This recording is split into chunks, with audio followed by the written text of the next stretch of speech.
Hello అండి. అందరికీ నమస్కారం. Welcome back to our channel. నేను నిన్న ఒక షార్ట్ పెట్టాను కదా! మామిడికాయలు చూపిస్తూ నేను చేపల పులుసు బదులుగా చేసుకున్నాను పులుసు అని చెప్పేసి.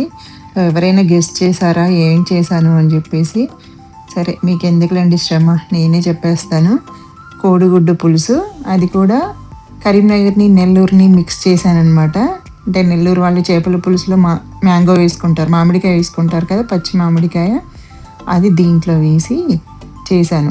మామూలుగా కోడిగుడ్డు పులుసు నేనెలా చేస్తానో అలాగే చేసి, ఒక మామిడికాయ మాత్రం ఎక్స్‌ట్రా ఏశాను. చేపలైతే లేవు గానీ, ఈ పులుసయితే చాలా టేస్టీగా ఉంది. మీరు కూడా ఒకసారి ట్రై చేసి చూడండి. దీనికైతే పేరేం పెట్టాలో నాకు తెలీదు. కాకపోతే కోడిగుడ్డు పులుసనే చెప్పుకుందాము. సో, నేను కోడిగుడ్డు పులుసు మామూలుగా ఇంట్లో ఎలా చేస్తానో అలాగే చేశాను. కాకపోతే దీంట్లో నెల్లూరు చేపల పులుసులో వేసినట్టుగా మామిడికాయలు మాత్రం వేశాను. ఇప్పుడైతే మనం ఈ కోడిగుడ్డు పులుసు ఎలా చేయాలో చూసేద్దాము. ఇక నేనైతే ఒక 6 కోడిగుడ్లు ఉడికించి పెట్టుకున్నాను. ఒక 4 కోడిగుడ్లు ఇక్కడ నేను చూపిస్తున్నట్టుగా ఇలా ఘాట్లు పెట్టుకున్నాను.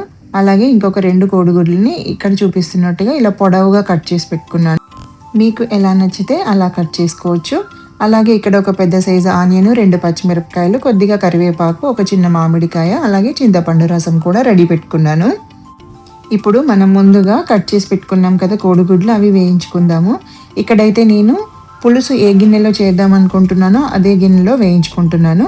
ఒక 2 టీ స్పూన్లు నూనె వేసుకొని వేడెక్కాక మనం ముందుగా కట్ చేసుకున్న కోడిగుడ్లు ఉన్నాయి కదా, ఘాట్లు పెట్టుకునేవి కానీ కట్ చేసుకున్నవి కానీ అవి వేసుకోవాలి. ఈ కోడిగుడ్డు పైన చెత్త ఏదో ఉందనుకోకండి, అది కరివేపాకు కట్ చేసిన కత్తితో కట్ చేశాను కాబట్టి అది కొంచెం అంటుకుంది. ఇప్పుడు దీంట్లోకి ఒక చిటికెడంత పసుపు, ఒక హాఫ్ టీ స్పూన్ కారము, ఒక పావు టీ స్పూన్ ఉప్పు వేసి ఈ ఉప్పు కారాలు అనేటివి కోడిగుడ్లకు పట్టుకునేలాగా కొంచెం అటు ఇటు దొర్లించుకోవాలి. అలాగే మధ్య మధ్యలో కోడిగుడ్లని అటు ఇటు తిప్పుకోవాలి. అంటే కట్ చేసినవి ఉన్నాయి కదా ముక్కలు, వాటిల్ని అటు ఇటు ఇక్కడ చూపిస్తున్నట్టుగా తిప్పుకుంటూ కాల్చుకోవాలి. ఇవి కొంచెం గోల్డెన్ కలర్ వచ్చే వరకు ఇలా వేయించుకోవాలి. కోడిగుడ్లు ఇలా వేగాక ఇప్పుడు వీటిని ఒక గిన్నెలోకి తీసుకొని పక్కన పెట్టేసుకోవాలి. ఇప్పుడైతే ఇక్కడ అదే గిన్నెలోకి ఇంకా కొద్దిగా నూనె వేసుకొని ఒక అర టీ స్పూన్ ఆవాలు, అర టీ స్పూన్ జీలకర్ర, అలాగే కొద్దిగా మెంతులు, ఒక 1/8 టీ స్పూన్ మెంతులు వేసుకొని ఇవి వేగాక ఇప్పుడు మనం ముందుగా కట్ చేసి పెట్టుకున్నాం కదా ఉల్లిపాయ ముక్కలు, అవి కూడా వేసి వేయించుకోవాలి. ఈ ఉల్లిపాయ ముక్కల్ని 1 నిమిషం పాటు వేయించుకున్నాక, అంటే కొంచెం కలర్ చేంజ్ అవుతున్నప్పుడు ముందుగానే కట్ చేసి పెట్టుకున్న పచ్చిమిరపకాయలు, అలాగే కరివేపాకు, అలాగే 1 టీ స్పూన్ వరకు అల్లం వెల్లుల్లిపాయ పేస్ట్ వేసి ఇది పచ్చివాసన పోయేంత వరకు వేయించుకోవాలి. ఇలా ఈ అల్లం వెల్లుల్లి ముద్ద పచ్చివాసన పోయాక దీంట్లోకి ఇప్పుడు ఒక అర టీ స్పూన్ పసుపు, 2 టీ స్పూన్లు కారము, 2 టీ స్పూన్లు ధనియాల పొడి, అలాగే రుచికి తగినట్టుగా ఉప్పు. ఎందుకంటే చింతపండు పులుసు వేశాక మనకి దాంట్లో రుచి చూసుకొని తర్వాత కావాలంటే అడ్జస్ట్ చేసి ఉప్పు కారాలు వేసుకోవచ్చు. ఇవైతే చిన్న మంట మీద పెట్టుకొని 1 నిమిషం పాటు వేయించుకోవాలి.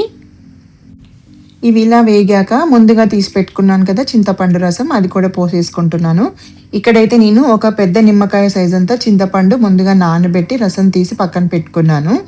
ఇక్కడ ఒకసారి టేస్ట్ చూసుకొని ఇంకా నీళ్లు కానీ ఉప్పు కారాలు కానీ ఏమైనా పడతాయి అనిపిస్తే ఇక్కడే చూసి వేసేసుకోవచ్చు. మీ ఇంట్లో మీరు తినే పులుపు, ఉప్పు, కారాలని బట్టి అడ్జస్ట్ చేసుకోవచ్చు. అలాగే ఇక్కడ ముందుగా కట్ చేసి పెట్టుకున్న మామిడికాయ ముక్కలు కూడా వేసి కలుపుకొని మూత పెట్టేసి ఒక 5 నిమిషాల పాటు ఉడికించుకుంటున్నాను.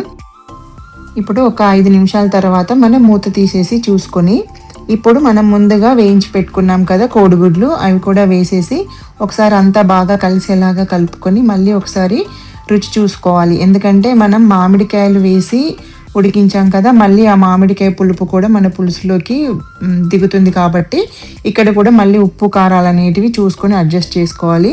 ఇక్కడైతే నేను ఒక అర టీ స్పూన్ వరకు ఉప్పు, తర్వాత కొద్దిగా వేయించి పొడి చేసి పెట్టుకున్న జీలకర్ర, మెంతుల పొడి వేసుకుంటున్నాను. ఇప్పుడు ఇవన్నీ ఒకసారి బాగా కలిపేసుకొని మళ్ళీ ఈ మామిడికాయ అనేది మంచిగా ఉడికేంత వరకు ఉడికించుకోవాలి. నేనైతే ఇక్కడ ఇంకా ఒక 2 నిమిషాలు పడుతుందని చెప్పేసి మళ్ళీ ఉడికిస్తున్నాను. ఈ మామిడికాయ అనేది మంచిగా ఉడికాక ఇప్పుడు తర్వాత కొత్తిమీర కూడా వేసేసుకొని దించేసుకోవడమే. అంతే అండి, కోడిగుడ్డు పులుసు రెడీ అయిపోయింది. ఏదో ట్రై చేశాను, చేపల కూర బదులుగా చేపల పులుసు బదులుగా కోడిగుడ్డు పులుసుని ట్రై చేశాను. ఈ నార్మల్‌గా కోడిగుడ్డు పులుసు అయితే ఇలాగే చేస్తాను. ఒక్క మామిడికాయలు మాత్రం వెయ్యను నేను.